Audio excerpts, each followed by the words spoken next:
Hello,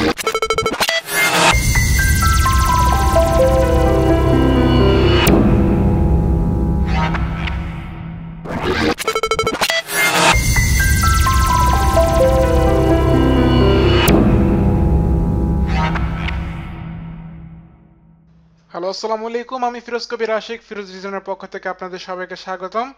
আজকে আমরা শিখব এই লোগো ইন্ট্রো অ্যানিমেশন।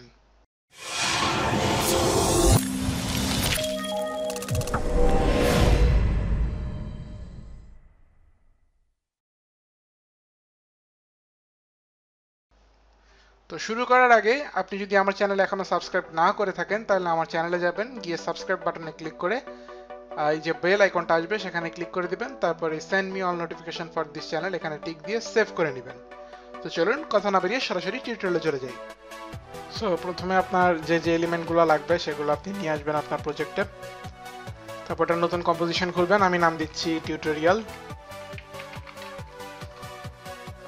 আচ্ছা, দেখে নিই একটু সেটিংগুলো। 1280x720 30 fps ওকে দিচ্ছি। তারপর এখানে আমরা ফার্স্টে একটা সলিড দিব, কন্ট্রোল ওয়াই, এটা হোয়াইট কালার একটা সলিড দিব। এখানে আমরা গ্রেডিয়েন্ট র্যাম্প দিব, র্যাম্প দিয়ে আমরা সোয়াপ কালার করব আর এটাকে রেডিয়াল কালার বানায় দিব, রেডিয়াল র্যাম্প বানায় দিব। হোয়াইটটাকে আনুমানিক এ বরাবর রাখবো আর ব্ল্যাকটাকে আনুমানিক এ বরাবর। এরকম রাখার পরে আমরা আরেকটা হোয়াইট কালারের সলিড নিব আর এটাকে আমরা মাস্কিং করে ফেলবো আমাদের ইলিপস টুল দিয়ে, আনুমানিক এরকম। ওকে, এখন আমরা মাস্কটাকে সিলেক্টেড থাকা অবস্থায় কন্ট্রোল টি দিলে আমার ট্রান্সফর্ম টুল চলে আসবে। এই অবস্থা আমরা একটু নিচে নামায় দিব। ওকে, এন্টার দিব। এবার এফ চাপবো, এফ চাপলে আমার ফেদার আসবে, আমি একটু ফেদার করে দিব। তাহলে মনে হচ্ছে নিচে থেকে একটা লাইট আসতেছে। Okay fine. এবার আমরা আরেকটা সলিড নিব, কন্ট্রোল ওয়াই, এটাকে আমরা গ্রে কালারের বানাবো, একদম উপরে রইলো। এটার মধ্যে আমরা একটা ইলিপস টুল দিয়ে আমরা মাস্ক তৈরি করব আনুমানিক এই বরাবর। এটাকে আমরা ফেদার করব, এফ চাপবো, ফেদার চলে আসছে, ফেদার করে দেব। এখন মনে হচ্ছে দুই সাইড থেকে সুন্দর লাইটিং হচ্ছে। তো আমাদের এভাবে ব্যাকগ্রাউন্ড তৈরি হয়ে যাবে। এবার আমরা আস্তে আস্তে আমাদের এলিমেন্টগুলো নিয়ে আসবো। প্রথমে আমাদের হোয়াইট এলিমেন্টটা নিয়ে আসতে হবে, তার উপরে থাকবে আমাদের ব্লু এলিমেন্ট, আর তার উপরে থাকবে আমাদের লেন্স, আর লোগো আর অডিও ওই দুটো থাকবে ওই আমাদের গ্রে সলিডের উপরে এই জায়গায়। ওকে, সো এখন আমাদের যে আমরা এলিমেন্টগুলো আনলাম প্রি রেন্ডার করা যে তিনটা এলিমেন্ট, ওগুলোকে ধরে আমাদের সাইজ ছোট করে নিতে হবে। ড্র্যাগ টুল দিয়ে আমরা টেনে ছোট করে নেব শিফট চাপা অবস্থায়। কেন করতেছি, কারণ আমাদের এগুলো রেন্ডার করা হয়েছিল 1080p তে, প্রি রেন্ডার করে না। আপনাদের যেহেতু 1280x720 আপনারা কম্পোজিশন যদি করেন তাহলে আপনাদেরকে এটা ছোট করে নিতে হবে যেন রেজুলেশনের সমস্যা না হয়, সেজন্য আমি হায়ার রেজুলেশন এটাকে রেন্ডার করে নিছি।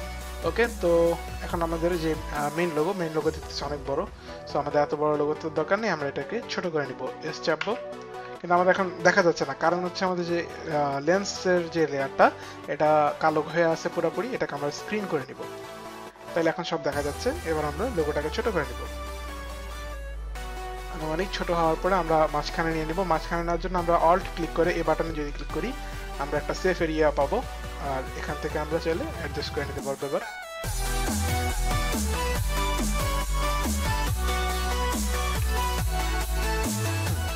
সো এখন আমাদেরকে এটা প্রিকম্পোজ করে ফেলতে হবে। কন্ট্রোল শিফট সি, আমরা মুভ অল অ্যাট্রিবিউট দিব আর নাম দিব সাপোজ লোগো হিয়ার, তাহলে আপনাদের চেঞ্জ করতে সুবিধা হবে। সো আমাদের মোটামুটি এখানে তেমন কিছুই করার নেই, আমাদের অ্যানিমেশন করার কিছু লাগবে না। বেশিরভাগ জিনিসই আমাদের প্রি রেন্ডার করে অ্যানিমেশন করাই আছে। এই জায়গায় যেখানে আমাদের এই যে অপটিক্যাল ফ্লেয়ারটা এভাবে উঠতেছে, এই জায়গায় আমরা নিয়ে আসবো আমাদের কার্সারটাকে। এইটা নীল বাক্সটা ভিতরে ঢুকলো এখানে। সো এটাকে আমি ড্র্যাগ করে আমার যে লোগোর প্রিকমটা আছে সেটা আমি এখান থেকে শুরু করতে চাই। আর একটা কথা, যদি যেমন দেখেন আমার লোগোটা এখানে হচ্ছে গ্রিন, সো আমি এলিমেন্টগুলোও চাই যে নীল না হয়ে গ্রিন হোক। তো এটা করার উপায় আছে, আমি উপায় রাখছি। এগুলো অবশ্যই 3D একটা সফটওয়্যার থেকে রেন্ডার করা, এগুলো হয়তো বা আফটার এফেক্টসে করা যেতেও পারে, কিন্তু আমার নলেজে নাই, এমন হলেও হতে পারে। বাট আমি যতদূর জানি এটা আফটার এফেক্টসে করা যায় না এই ধরনের কাজ। তো যাই হোক, আমরা এখানে একটা ইফেক্ট দিব, change to colour. Okay, sorry, CANGE, change colour না, কিন্তু কনফিউজ হয়েন না, চেঞ্জ টু কালার এটা দিব। তারপর আমরা ফ্রম দিব, আমাদের নীল কালারটা সিলেক্ট করে দিব, সাপোজ নীল, এইটা নীলটা দিলাম। আর 2 তে আমরা গ্রিন টাইপের একটা কালার দিব, যেটা আমার লোগোর কালারের সাথে যায়। এখন দেখেন প্রবলেমটা কি হয়েছে, আমরা চেঞ্জ টু কালার দিয়ে দিছি আমাদের লোগোর মধ্যে। সো এটা এখান থেকে কন্ট্রোল এক্স করে নিচ্ছি, কন্ট্রোল এক্স করে আমাদের এই যে blue element, pre render blue element, এখানে আমরা কপি করে দিচ্ছি। সো মানে এখানে পেস্ট করে দিলাম। এখন দেখেন আমার ব্লুটা গ্রিন হয়ে গেছে, দেখতে পারতেছেন। অন্যান্য ওই যে প্রথম দিকে যেই এলিমেন্টগুলো ছিল সেগুলো ব্লু থেকে আমার গ্রিন হয়ে গেছে। তো এইটাভাবে আমরা কালারটা চেঞ্জ করতে পারবো। হোয়াইট এলিমেন্ট যেগুলো আছে সেগুলোর জন্য আমি আলাদা লেয়ার রাখছি, এটার কন্ট্রোল আপনি আলাদাভাবে করতে পারবেন। ইভেন লেন্স যেটা আসতেছে আমার লেন্স এরিয়াগুলো, সেখানে আপনি কন্ট্রোল করতে পারবেন।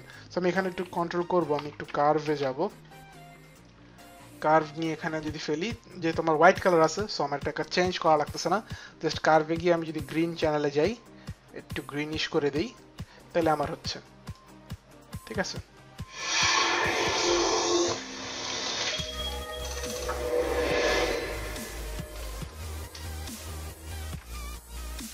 দেখতে পারতেছেন যে আমার অ্যানিমেশন অলরেডি অলমোস্ট তৈরি।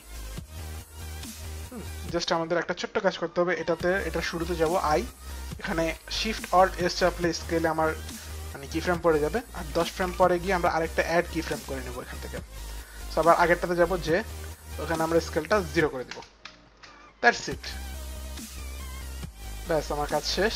আমি এবার 12 সেকেন্ডে যাব, অর্থাৎ এই লেয়ারটা যেখানে শেষ হয়েছে ও এখানে যাব, এখানে গিয়ে এন চাপবো, তাহলে আমার কম্প এরিয়াটা ছোট হয়ে যাবে। এখানে রাইট ক্লিক করে trim com to work area, ব্যাস আমার কাজ শেষ। সো নিচে ডাউনলোড লিঙ্ক থেকে আপনার প্রজেক্ট ফাইল নামায় নিতে পারেন। এখানে ম্যাক্সিমাম জিনিসই প্রি রেন্ডার করা, সো ফাইলের সাইজ একটু বড় হতে পারে, বাট আপনি এটা ইজিলি কাজ করতে পারবেন এটা দিয়ে। আর যখন আপনি নিজের লোগো চেঞ্জ করতে চান, জাস্ট লোগো হিয়ারে ডাবল ক্লিক করে এখানে আপনি আপনার লোগোটা বসায় দিলেই হবে, এই লোগোটা রিলেট করে। তো যাই হোক বন্ধুগণ, এই টিউটোরিয়াল যদি আপনার ভালো লেগে থাকে তাহলে লাইক দিতে পারেন, কোথাও বুঝতে অসুবিধা হলে কমেন্ট করতে দ্বিধাবোধ করবেন না। আর যদি আপনি আমার চ্যানেলে নতুন হয়ে থাকেন তাহলে অবশ্যই সাবস্ক্রাইব করবেন, কারণ আরো ভালো ভালো টিউটোরিয়াল নিয়ে আমি খুব শীঘ্রই আপনাদের সামনে আসবো। নেক্সট টিউটোরিয়াল আসা পর্যন্ত সবাই ভালো থাকবেন, সুস্থ থাকবেন। আসসালামু আলাইকুম, খোদা।